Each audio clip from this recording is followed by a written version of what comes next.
La rendición de los soldados. La orden era detener una tropa de Sánchez Mosquera. La vanguardia recibió la misión de adelantarse por uno de los flancos. Mientras avanzaban, localizaron al enemigo en una altura, con evidente ventaja sobre ellos. Pese a la desventaja, Camilo abrió fuego sobre las sombras con cascos.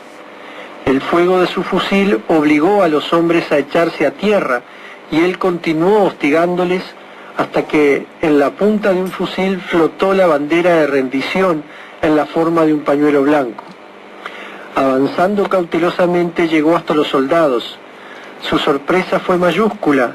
El militar rendido desanudaba tranquilamente el pañuelo de la punta del fusil mientras le comentaba: ¿Vos no te diste cuenta que éramos nosotros?, preguntaba el argentino.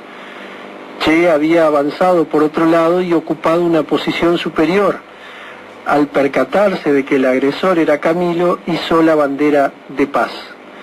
Con esto quedaba zanjada una vieja disputa. Luego de Alegría de Pío, Ernesto había sorprendido dormido a Camilo y también lo había capturado. Narrado por Reinaldo Benítez, asaltante al Moncada, expedicionario del Granma. Ese Matasanos.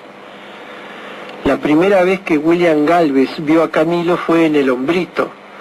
El guerrillero ya legendario venía a la consulta de Ernesto. Fue también la primera jarana que le escuchara. Estaba risueño y comentó su preocupación de extraerse una muela con el Che. ¿Cómo es posible?, comentó William, si el Che es médico y seguro no te va a doler. No, no es porque me duela, sino porque ese Matasanos de seguro me saca una buena y no la mala. Narrado por William Gálvez, guerrillero invasor, autor de varios libros sobre la vida de Camilo. De la memoria popular. El Che visitaba la zona de Yaguajay para discutir con Camilo los pasos a seguir. La presencia del legendario guerrillero argentino provocó la lógica curiosidad y muchos pobladores del lugar se acercaron para verlo. Se asomaban por todos lados. En medio de la conversación, antes de iniciar la reunión que sería privada, Camilo, al notar la curiosidad de los campesinos, le comentó a Ernesto Guevara: yo sé a lo que me voy a dedicar cuando triunfemos.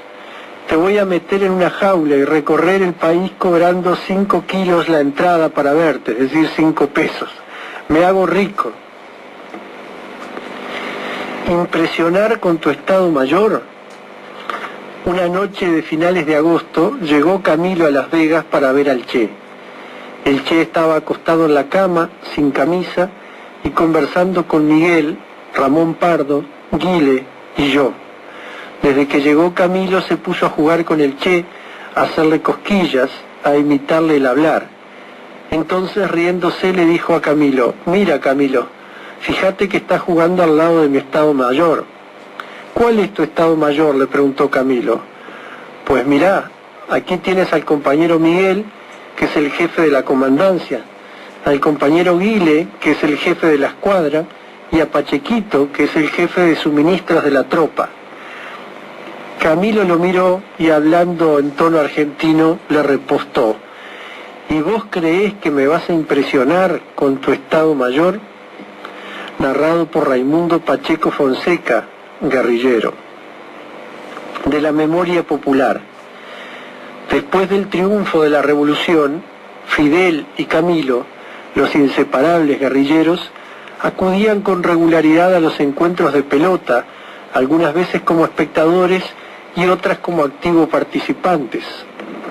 En una ocasión en que ambos acudieron al Estadio del Cerro para participar en un desafío que se desarrollaría esa noche, surgió la idea de que en las 2 novenas jugaran los guerrilleros en una división que daría al juego mucha viveza. Camilo, acariciando su amplia barba, oía la proposición y mascaba fuertemente su tabaco mientras exhalaba el humo con vigor. Cuando concluyeron de explicarle la idea, respondió como un rayo: ¿que integre una novena contra Fidel? ¿Qué va? Contra Fidel yo no estoy ni en juego. Ese día, mientras Fidel ocupaba el montículo de los lanzadores, en la novena de los barbudos, Camilo le atrapaba sus líneas como receptor. Cuando habla Fidel, Camilo y un grupo de compañeros nos trasladamos a mi casa, que era la de mis padres. Muy próximo a comenzar Fidel su comparecencia por televisión, mi madre nos preparó comida a todos y, siguiendo la costumbre, invitó a pasar al comedor. Camilo, muy cortésmente, le dijo: «¿Usted no se pone brava, mi vieja, si nos llevamos los platos para la sala para poder escuchar a Fidel?» Mi madre respondió con una sonrisa, ella tampoco quería dejar de oírlo, y todos nos llevamos los platos para la sala y nos pusimos a oír a Fidel, que estaba a punto de comenzar. En medio de la intervención del comandante en jefe sonó el timbre del teléfono. Era una llamada local de un compañero que quería hablar con Camilo. Camilo se puso de pie, con rostro serio, y después de escuchar brevemente preguntó qué estaba haciendo. No sé lo que le contestaron, pero jamás podré olvidar la respuesta de Camilo. Cuando Fidel está hablando, lo único que debe hacer un revolucionario es oírlo. Narrado por Jorge Enrique Mendoza, guerrillero, fundador de Radio Rebelde. Es la sangre de mi hijo. Cuando terminó el acto, nos dirigíamos a la universidad, la masa del pueblo con el estudiantado al frente, con el estudiantado que marcha con entereza y heroísmo en la lucha contra el régimen, profiriendo voces contra la bestia de Batista, los gritos de cientos y cientos de jóvenes, viejos, mujeres, era grito de pueblo sufrido que quiere o morir o ser libre, gritando revolución, revolución, revolución. Al llegar a la calle Hospital, estaban entre las primeras filas Sierra y Osmani, que estaban por su lado, como siempre, y a los demás ya no los vi. La policía y varios carros atravesados en la calle San Lázaro, seguíamos avanzando, y los más pequeños del grupo comenzaron a tirarnos, tiraban con rifles. Recuerdo como Anillo, que iba al frente, quiso, cuando estábamos a unos solos metros, lanzarse contra la policía. Lo hubiera destrozado a tiros. Los más serenos lo aguantaban, nadie se movía, seguían los tiros, comenzaba a caer la gente. En esos momentos fue que me hirieron en la pierna izquierda. Fue un balazo de M1. Ya las armas del pueblo respondían valientemente al ataque. Llovían las piedras, palos, botellas y los gritos contra la porra traidora y mercenaria que acostumbra a marchar en las manifestaciones para después emprenderla a golpes contra el pueblo. Ya herido, a pesar de la confusión, me metieron en una máquina donde había 3 heridos más. Cuando nos llevaron al hospital, la policía volvía a tirarnos. Sentíamos los disparos contra el carro. 3 nos alcanzaron. Uno de ellos alcanzó al que manejaba en la cabeza. Fue solo una rozadura. De milagro no lo mató. Nos llevaron al Calixto García. La confusión era terrible. En aquel momento, cuando esperaba que me atendieran, creí que se peleaban las calles, cada vez más heridos y golpeados. Decían que la policía iba a tomar la universidad y el hospital. El primero en llegar cuando me curaban fue Osmani, después los viejos.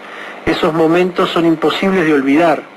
Cuando el viejo, en un verdadero arranque de emoción y tensión, tomando el jaque manchado de sangre con que me había vendado provisionalmente la herida, dijo: «Es la sangre de mi hijo, pero es sangre para la revolución». De una carta de Camilo a José Antonio Pérez. Él se molestó. Siendo él capitán, nos fuimos a atacar Pino del Agua con unos 40 y tantos hombres. Llegamos a eso de las 4:30 o 5 de la mañana. Las postas estaban con ametralladoras 30. Nos acercamos como a unos 10 metros. Camilo abrió fuego y tomamos las 2 postas de adelante. Nos hirieron al último hombre, familia de Delfín Moreno. Fernando Vireles llevaba una 30 y cuando empezamos a avanzar sonaron 2 Browning, una San Cristóbal y unos Springfield, y todos los guardias de por allí cayeron.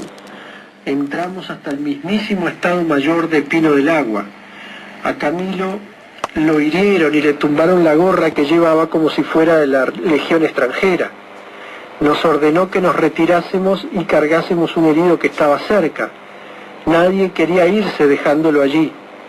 Él se molestó y salió caminando hacia nosotros con sus tiros en el cuerpo, exigiendo el cumplimiento de la orden, o si no la cumpliría él mismo. El herido que le preocupaba se murió más tarde. Camilo dirigió la retirada de su propia gente. Cuando íbamos lejos fue que logramos encaminarlo. Narrado por Alejandro Oñate Cañete, guerrillero, invasor de la columna de Camilo.